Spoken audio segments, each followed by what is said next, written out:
예수께서 말씀하시기를 배당자의 집에서 사람들이 와서 배당자에게 이르되 당신의 딸이 죽었느냐 어찌하여 선생을 더 괴롭게 하나이까.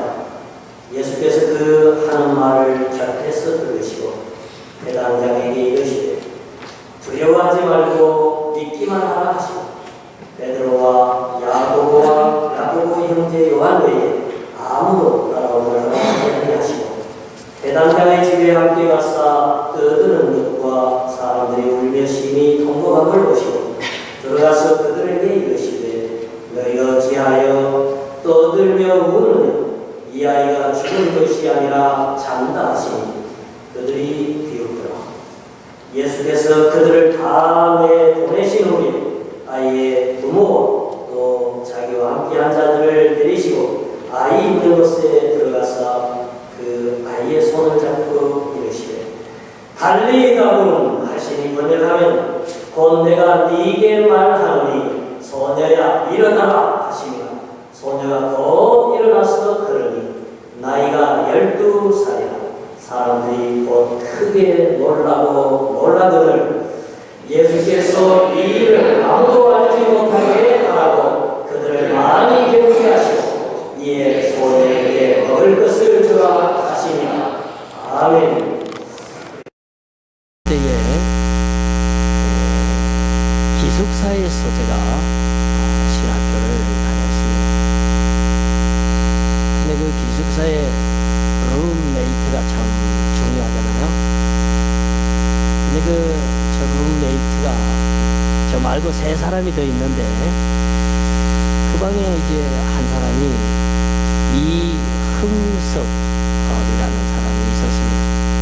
이 사람은 대구에 계명대학교가 있는데 거기서 학부를 철학을 전공하고 대학원에서도 이제 철학으로 석사를 받고 신학교에 온 아주 상당히 그 지성적인 그런 사람이었습니다. 근데 이분은 참 좀 특이했어요. 예를 들면 신학교에서도 이제 중간고사가 있고 기말고사가 있습니다. 거기서 페일하면 진급을 하지 못합니다. 진급을 못하면 목사가 안 됩니다. 못 됩니다. 그래서 다 밤을 새우면서 공부하는데 이분은 그 시험 기간에도 저녁이 되면 꼭 산에 기도하러 올라가요. 그러면은 한 30분 기도하고 쉬려고 그러나 보다 이렇게 생각하는데 그게 아니고 거의 밤 12시가 되도록 산에서 기도를 하고 내려와서 그때 공부를 또 하시더라고요. 그래서 우리가 같은 신학생 입장이었지만은 그분의 그 하나님에 대한 그 신앙에 대해서 깊이 존경하는 그런 분이셨습니다. 제가 이제 LA에 유학을 먼저 가서 신학 공부를 하고 있는데 그분이 전화를 주셨어요.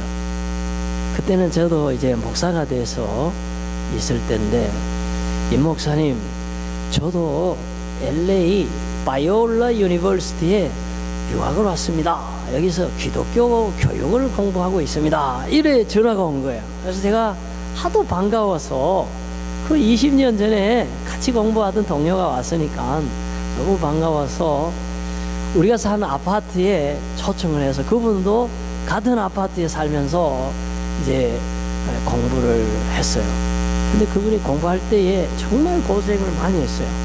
예를 들면은 석사 과정을 마치고 이제 박사학위 들어갈 때에 그 학점이 거의 A 학점이 나와야 돼요. B 플러스는 혹 한 과목 있어야 들어가는데 자기 지도 교수가 이 신학적인 입장이 달라서 학점을 안 주는 거예요. 레포트만 서면 계속 문제를 삼는 거예요. 그래서 할 수 없어서 지도 교수를 바꿔가지고 천신만고 끝에 A 학점을 받아가지고 이제 기독교 교육하고 박사학위를 시작했어요. 근데도 밤을 새워서 공부를 하고 막 신경을 쓰니까 사람이 그 소화를 못 시켜요. 그 신경 쓰니까 그 사람이 좀 이 장이 약해요. 계속 설사를 하고 이렇게 삐쩍삐쩍 좀 말라가고 그랬어요. 그렇지만 그 집에는 좀 재산이 있어가지고 따로 일을 안 하고 계속 한 몇 억을 쏟아부어가지고 7년 동안 공부를 한 다음에 이제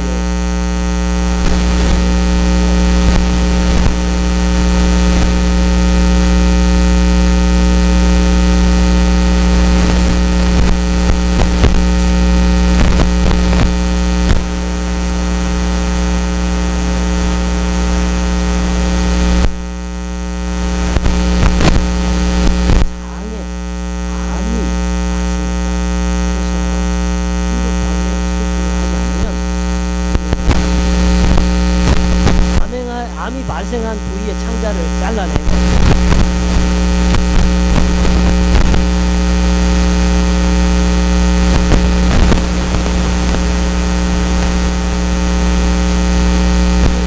살아야 뭐. 그래서 그 사모님이 남편을 살리기 위해서 어디 갔냐면은 저 콜로라도 로키산 사람으로 공기 좋고 물 좋은 데로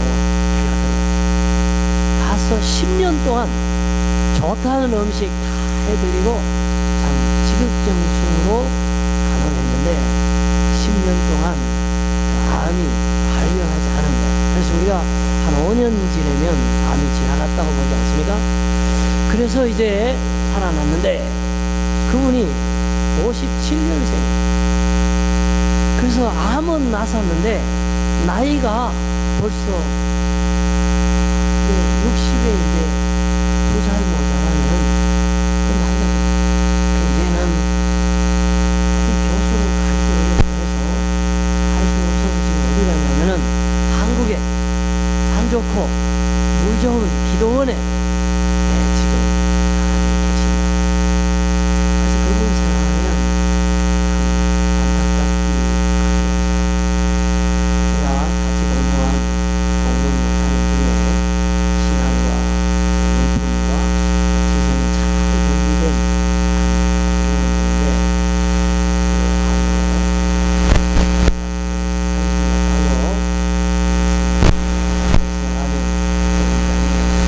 가까움을 정할 수 없습니다.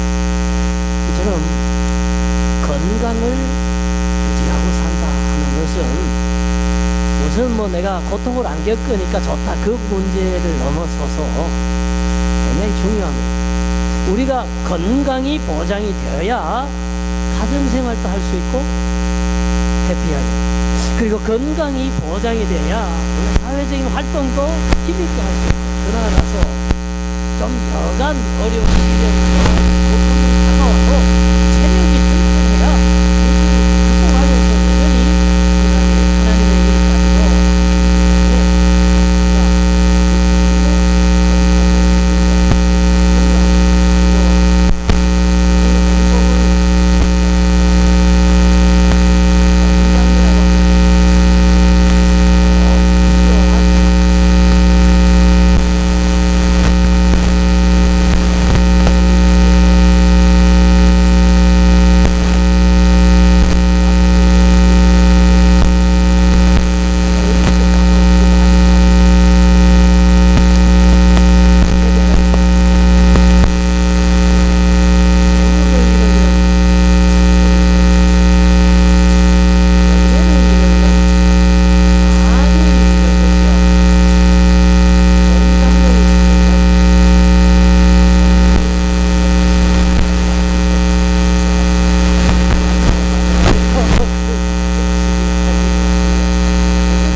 끝나는 것입니다. 아무것도 할 수 없는 것입니다.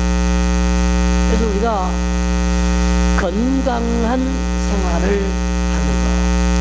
이거는 뭐 꼭 안 믿는 사람이 웰빙을 추구하면서 잘 먹고 잘 살기 위해서 건강을 얘기하는 것과 같은 그런 차원에서가 아니라 우리가 보다 신령한 입장에서 우리가 하나님을 섬기고 우리가 선한 일을 하고 우리가 하나님이 주신 분복을 누리기 위해서는 육신의 건강, 뭐 정신적인 건강을 포함해서 영적인 건강까지도 우리에게는 꼭 필요한 덕목이다.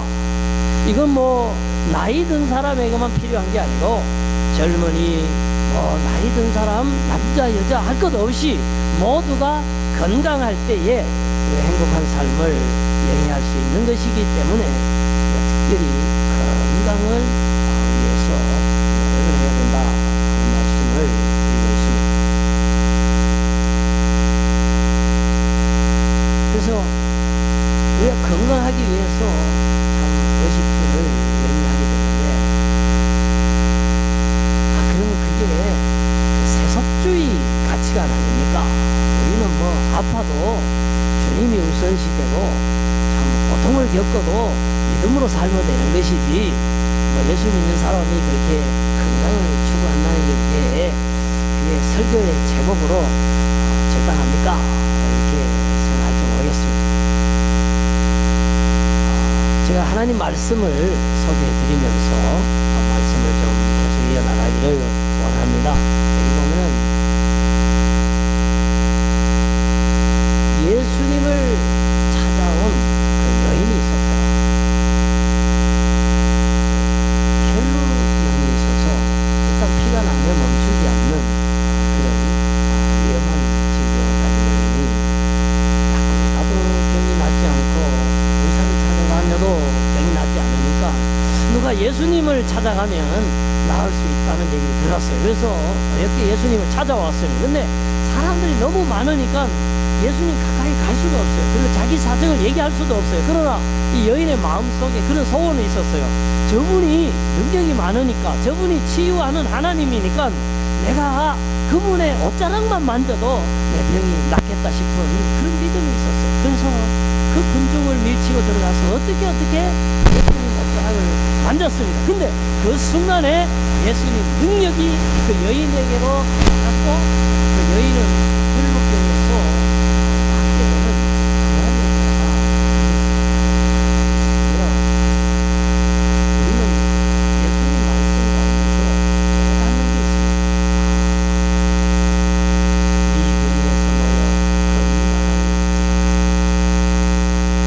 바로 우리를 향하신 하나님의 메시지로구나. 연약한 우리를 향하신 하나님이 우리의 상태가 호전되어지고 병에서 놓여서 건강해지기를 원하시는 마음이 하나님의 마음이로구나. 그래서 우리가 건강을 추구하는 것은 세속주의 가치관이 아니라 하나님의 자녀들이 정상적으로 기도하고 기만할 수 있는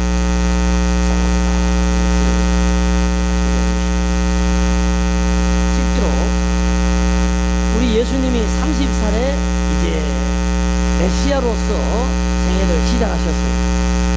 3년 동안 예수님이 공생애를 거치면서 하신 일 가운데 절반은 가르치는, 하늘의 복음을 땅에 선포하고 가르치는 사역이고, 절반은 각색 질병 걸린 사람들을 일일이 다 고쳐주시는 힐링 사역이었습니다. 그러면 무엇을 얘기합니까? 예수님께서는 그만큼 문둥병자나 소경이나 산마른 사람이나 안전병이나 혈루병이나 여러 병든 자들을 다 고쳐주시고 생애의 공생애의 절반을 거기에 할애했다는 것은 우리 하나님의 백성들이 정말로 건강하게 되기를 우리 하나님이 원하시고, 또 병에 걸린 사람을 하나님이 치유하기를 간절히 원하셨다는 것을 나타내주는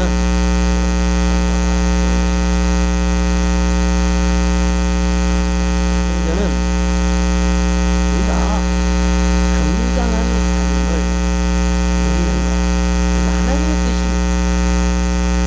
내가 아프고 질병 때문에 고생하는 거, 이거 하나님이 기뻐하시는 거 아니에요. 그래서 우리는 할 수 있으면 건강하기를 소원하고 건강한 라이프를 그래서 질병이 있으면 빨리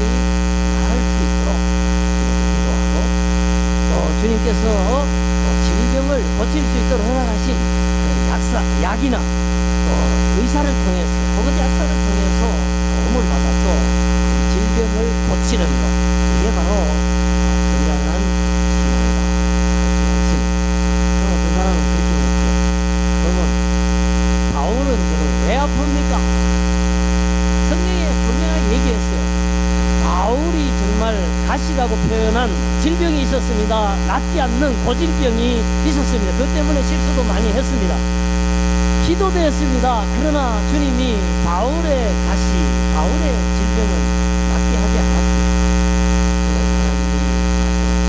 너는 질병이 있는 게 복이다. 왜? 너는 너무 하나님의 영광을 많이 받기 때문에 교만할 수 있다. 실제로 바울이요, 가지고 있던 옷자락 누가 입고 있던 옷에다가 손만 대도 병자가 막 낫고 그랬어요. 그러니까 바울이 어떤 때는 하나님 줄 알고 막 제사 드리려고 이방인들이 그렇게 신격화 시킨 적도 있어요. 그러니까 하나님이 가만 놔두면 교만할 것 같으니까, 넘어질 것 같으니까 질병을 주셔서 너를 교만하지 않게 하려고 너에게 오히려 겸손하게 만들어서 너를 보호하기 위해서 질병을 줬다.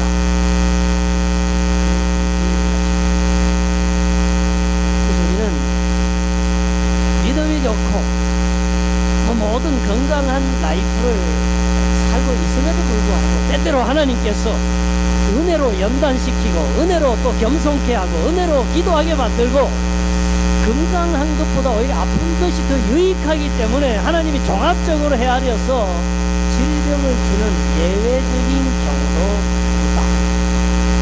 그렇게 생각합니다. 요즘 당시에 소경이, 근데 그 소경은 중간에 소경된 게 아니고 태어날 때부터 소경이었어요. 근데 유대인들은 그게 문제였어요.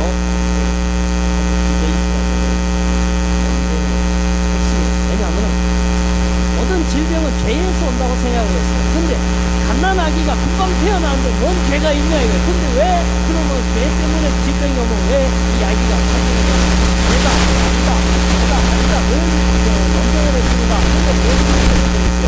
그건 죄 때문에 아픈 게 아니다. 하나님 영광을 나타내게 하는 질병이다. 그러고는 딱 눈을 뜨게 해주셨어요. 좋습니다. 우리가 아프다고 해서 죄 때문에 그런 거 아닙니다. 여러분 은혜로, 여러분 다시로, 여러분 기도의 제목으로 하나님이 주실 때도 있다 하는 것입니다. 물론 나만의 운동성은 분명히 하나님이고 제가 운동을 치르면서 제약 가운데 온 것을 우리는 알고 있습니다. 그러나 개아시도 그렇고 그렇지 않은 경우도 있기 때문에 우리가 병든 자를 향해서 왜 병이 들었는가 하는 문제를 얘기함에 있어서 쉽게 정죄해서는 안 된다 하는 것입니다. 그래서 저는 지금부터 어떻게 우리가 건강한 삶을 누릴 수 있는가 하는 얘기들을 좀 하려고, 제가 말씀드리는 것은 무슨 의사 차원에서 말씀드리는 게 아니라 목사 차원에서, 영적인 차원에서 성경을 가지고 하나님이 만드신 건강의 원리를 설명을 하려고 하는 것입니다. 제가 자주 사람들에게 물어봅니다. 물고기가 어디서 제일 잘 살 수 있겠냐고 물어봅니다. 물고기가 물 속에 있을 때 잘 살 수 있을까요? 육지에 나왔을 때 잘 살 수 있을까요? 어디요? 물, 육지. 괜찮아요. 어렵지만 대답해 보세요. 물이잖아요. 물도 오염된 물, 산소가 부족한 물, 영양분이 없는 물, 위험한 물고기가 공존한 물이 아니라 신선하고 영양분이 충분하고 수온도 적합한 물에 살 때에 물고기가 건강합니다. 그리고 물고기가 개체수가 월성할 수가 있어요. 풍성한 건강한 물고기 라이프를 살 수 있습니다. 이게 간단한 것 같지만 사람의 건강하고도 일맥상통하는 진리입니다, 여러분. 물을 떠나서 물고기 건강하게 살 수 없습니다. 하나님이 사람을 만드실 때에 어떻게 하면 질병이 걸리고 어떻게 하면 건강할지를 하나님이 아시고 딱 원리를 만들어 주셨어요. 첫째, 하루에 7시간, 8시간은 움직이면 안 돼요. 눈 감고 정신을 잃고 휴식하면서 자도록 만들었어요. 그거는 사람이 만든 거 아니에요. 하나님이 그렇게 창조를 하셨어요. 자야 됩니다. 잘 자야 건강합니다. 그 다음에 사람은 영양을 공급받아야 그 영양을 가지고 에너지를 만들어서 일을 하고 공부를 하고 활동을 하며 살아갈 수 있습니다. 그렇기 때문에 필요한 영양소를 음식을 섭취함으로써 규칙적으로 골고루 공급을 받아야 됩니다. 단백질도 먹어야 되고 탄수화물도 먹어야 되고 그리고 지방도 먹어야 되고 비타민도 먹어야 되고 여러 가지 필요한 영양소를 먹어야 건강하도록 만들어주셨어요. 자동차처럼 가솔린을 주입한다고 해서 우리는 힘을 쓸 수가 없습니다. 그러면 그 원리는 누가 만들었는가? 하나님이 만드셨어요. 근데요, 그렇잖아요. 하나님이 생명이 피에 있다 그러시고 이 피가 우리 몸을 돌아서 노폐물을 제거하고 세포가 영양을 필요한 곳에 이 피가 돌아가면서 산소와 영양을 공급하는 이런 시스템으로 신진대사가 이루어지고 건강을 영위하도록 하셨기 때문에 우리 사람이 활동을 통해서 이렇게 혈액순환을 시키고 근력을 사용하지 않으면 건강이 보장되지 않도록 그렇게 하셨어요. 그렇기 때문에 우리가 건강한 삶을 누리려고 하면은 하나님이 건강의 원리를 만들어 주신 그대로 잘 때는 자고 움직일 때는 움직이고 먹을 것은 먹어주고 거기다가 심령이 평안한 상태에서 하나님을 믿고 이렇게 하나님의 나라를 소망하면서 구원의 감사를 가지고 이렇게 살아갈 때에 바로 그런 사람들이 건강을 누리도록 하나님께서 만들어 주셨다는 것입니다. 어떤 청년이 노래를 잘하는 청년이 있었죠. 근데 방송에 이제 활발하게 나오는 유명한 가수는 못되고 밤무대에서 기타를 치면서 노래하는 청년이 있었어요. 근데 그분의 말에 의하면 그 밤무대에서 노래를 하고 나면은 집에 가는 게 아니라 다른 가수가 노래할 때 또 앉아서 거기 밤에 그 클럽에 온 다른 여자분들하고 술도 마시고 마약도 하고 아주 그렇게 그런 삶을 많이 살았대요. 그렇게 그런 생활을 10년 가까이 하니까 간이 망가집니다. 그래가지고 얼굴이 시커멓게 되면서 소화도 안 되고 기운도 없고 더 이상 노래를 할 수 없게 되었어요. 그래서 노래 갔던 의사가 당신은 하던 일을 그만두고 술을 끊고 그리고 시골에 가서 요양을 하면서 건강한 음식을 먹고 운동을 하면서 특별히 그렇게 안 하면 당신은 죽습니다. 이제 간이 돌처럼 딱딱해지거나 아니면 간암이 와서 당신은 죽습니다. 이렇게 얘기한 거예요. 그래서 이 사람이요 살아야 되니까 다 놔두고 저 지리산 가까운 시골에 마을에 내려갔어요. 그래가지고는 그때부터 이제 채식 위주로 이제 건강식을 하면서 매일 산에 등산을 하면서 신선한 공기를 마시면서 운동을 하기 시작했어요. 근데 그 자기가 머물던 그곳이 어떤 데냐면은 예수 믿는 사람들이 운영하는 그런 곳이었어요. 그래서 거기 가서 교회도 나가게 되었어요. 근데 그 사람은 음악하는 사람이니까 교회 가니까 찬양을 하는데 은혜를 받은 거예요. 지금까지는 이 사람이 세상의 노래를 부르던 사람이에요. 세상의 노래가 그런 거잖아요. 사랑을 노래하지만 또 이별을 노래하고 또 사랑하는 님을 떠나보낸 슬픔과 해안을 노래하는 게 다 한국적인 노래 정서잖아요. 그런 거 노래하다가 이 기쁨이나 소망이나 하나님 은혜에 대한 감사의 찬양을 부르기 시작하니까 이 사람이 변화가 오기 시작한 거예요. 그래서 거기서 한 2년 지낸 다음에 간도 좋아지고 참 살도 좀 붓고 그리고 특별히 예수를 믿고 이제는 밤무대를 청상하고 복음송을 부르는 가수가 돼가지고 서울로 올라온 거야. 여러분, 여기에 우리가 큰 힌트를 하나 얻습니다. 무슨 힌트? 젊은 사람이라도 음식을 함부로 먹고 그리고 몸을 자꾸 해치고 불규칙한 하나님 만든 건강의 원리를 깨뜨리면 결국 질병으로 가서 몸이 망가지는구나 하는 깨닫는. 여러분, 젊다고 그냥 건강이 저절로 늘 있는 거 아닙니다. 여러분, 25세를 기준으로 해서 인체는 노화를 향해서 내려가게 돼 있어요. 그렇기 때문에 이 자연의 원리를 거스릴 사람은 아무도 없습니다.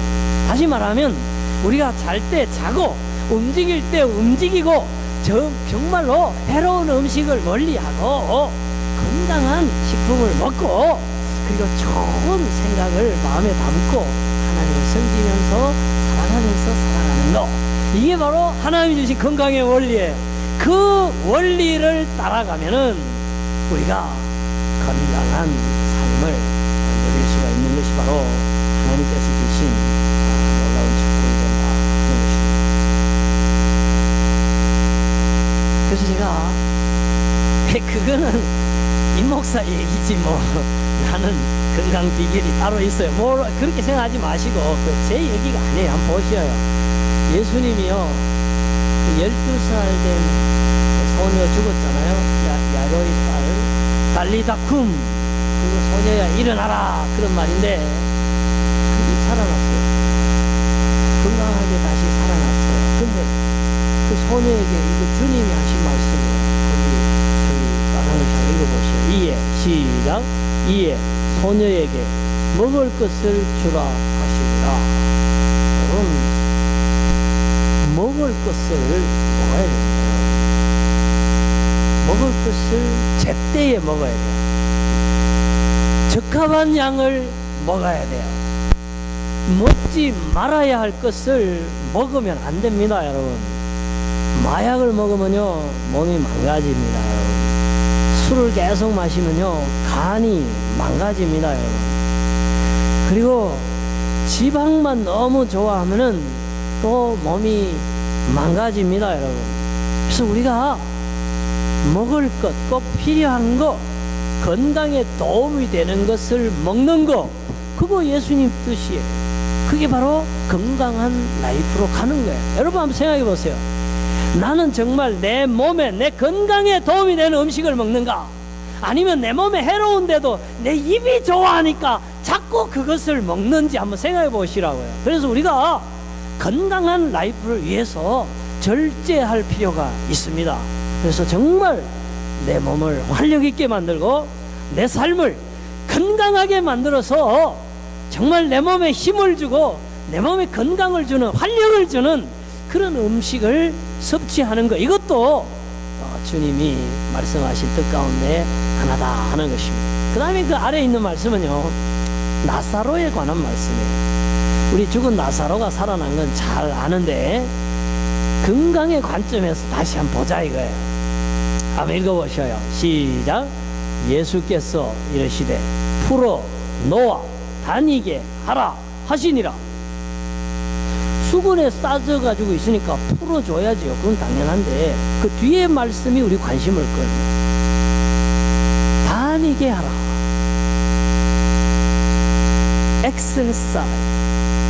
Let him exercise. 그로 하여금 운동을 하게 하라, 그 말이잖아요. 우리가요, 움직여야 피가 돌아요. 움직여야 신진대사가 활발하게 일어나요. 가만히 있으면요, 체온이 올라가지 않습니다. 체온이 올라가지 않으면 우리 몸 안에 신진대사가 활발하게 일어나지 않습니다. 여기 화학을 전공하신 분은 잘 알겠지만은 케미컬 액션은요, 뜨거울수록 활발하게 일어납니다. 우리 몸이 36.5도를 유지한다, 우리 그렇게 알고 있습니다. 근데 그렇지 않습니다. 우리 운동을 하면 인체 내부의 장기는 40도까지 올라갑니다. 그러면 활발하게 이제 지방이 분해되고 막 탄수화물이 분해되고 이렇게 막 피가 돌고 심장이 뛰고 이렇게 활발하게 건강을 유지하게 되어 있습니다. 그렇기 때문에 우리가 건강한 라이프를 원하면은 자꾸 움직여야 돼요. 열심히 활동을 해야 돼요. 꼭 무슨 운동을 해서가 아니라 그냥 누워 자고 그냥 차 타고 소파에 가만 앉아 있고 또 비스듬히 누워서 TV 보고 뭐 하루 24시간 이렇게 보면은 건강한 라이프가 아니다.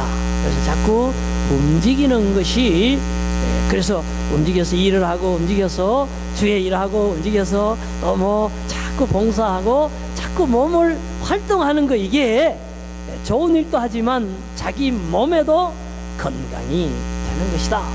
한번 돌아보세요.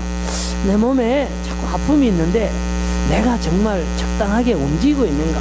너무 움직이지 않아서 내 몸이 이렇게 찌뿌둥하고 탈이 나는 게 아닌가? 이렇게 한번 살펴볼 필요가 있다는 것입니다.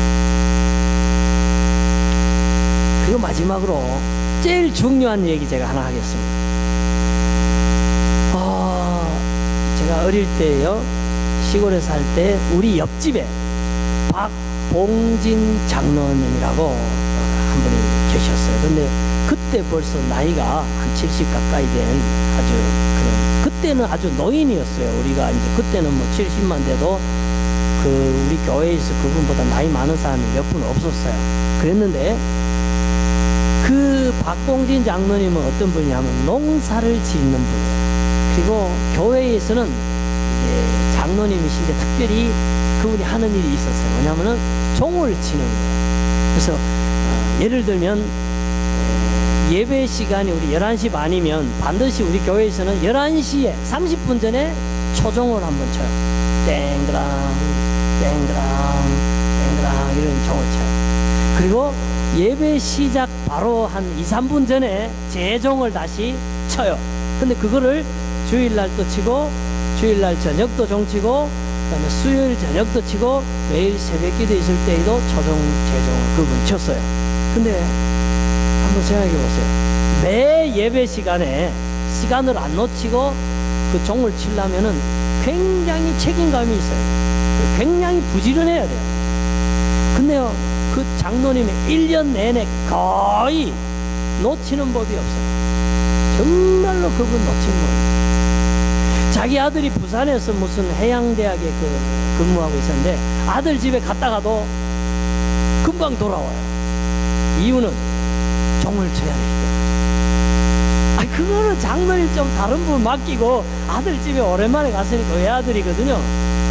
좀 이따 오시면 될 텐데 종 쳐야 되기 때문에 빨리 와야 됩니다. 그렇게 신앙심이 깊은 분이었어요. 근데 그분이 장수하시면서 허리도 꺾고 눈도 밟고 그리고 정신도 맑고 이렇게 건강한 라이프를 하셔가지고 우리 전부 다 그래서 우리 박봉진 장로님처럼 저렇게 건강하게 살면 좋겠다. 그 우리 시골 교회에서 다 그분을 그렇게 얘기했어요. 자, 아까 제가 제일 중요한 얘기고 마지막으로 한다고 했어요. 그분이요, 그 시대에 무슨 특별 건강식을 먹은 것도 아니고 약 먹은 것도 아니고 요즘처럼 뭐 피트니스 가서 그분이 운동한 것도 아니에요. 도대체 왜 뭐가 그분으로 하여금 장수하게 하면서 건강하게 평안하게 살게 했을까? 저는 오늘날 제가 분석하고 생각해 보건데 그분의 하나님을 향한 그 신앙, 그리고 하나님을 사랑하는 그 마음으로 교회 공동체를 위하여 봉사하는 그 마음과 그 신앙이 그로 하여금 심령을 편안하게 하고 그렇게 또 부지런하게 몸을 움직이면서 시골에서 농사 지으면서 건강한 음식을 먹고 한 이 모든 것이 합력해서 그분을 건강하게 만든다 이렇게 생각합니다. 그렇잖아요, 여러분. 아무리 돈이 많고 아무리 좋은 음식을 먹어도 고민이 깊고 근심이 있어서 밤잠 못 자고 말이죠. 신경 써서 설사하고 혈압이 올라가고 하면 그 사람 건강한 삶을 살 수가 없는 거예요. 그래서 우리가 기계가 아니기 때문에, 우리는 감정을 가지고 있기 때문에, 우리는 영성과 도덕을 가지고 있기 때문에, 우리는 하나님을 바라보고 영생을 사모하는 존재이기 때문에 하나님을 향한 사랑과 신앙, 그리고 그 신앙, 하나님을 믿는 믿음 안에서 오는 평강이 있어야만이, 그리고 선한 일을 할 때의 보람과 기쁨이 또 주어지기 때문에 좋은 신앙을 갖는, 하나님을 사랑한다는 것, 하나님을 사랑함으로 선량하게 사랑하는 것, 이것이 바로 우리가 오늘 건강하게, 평안하게 잠자고 맛있게 음식 먹고 잘 소화시킬 수 있는 건강의 문제입니다. 우리가 법사가 되기는 건강론, 행복을 위한 건강론을 성경적인 관점에서 말씀을 드렸습니다. 여러분, 지난주에는 깨지면 안 된다. 그 앞주에는 고통을 기독교 신앙으로 성숙하게 다루어야 행복한 인생이 될 수 있다. 말씀드렸고요. 또 한 번은 선한 일 할 때에 행복을 느낄 수 있기 때문에 선한 일 하다가 이렇게 말씀드렸고요. 오늘은 하나님을 잘 섬기는 가운데 하나님 주신 건강의 원리를 따라 잘 먹고 또 열심히 좋은 일에 부지런히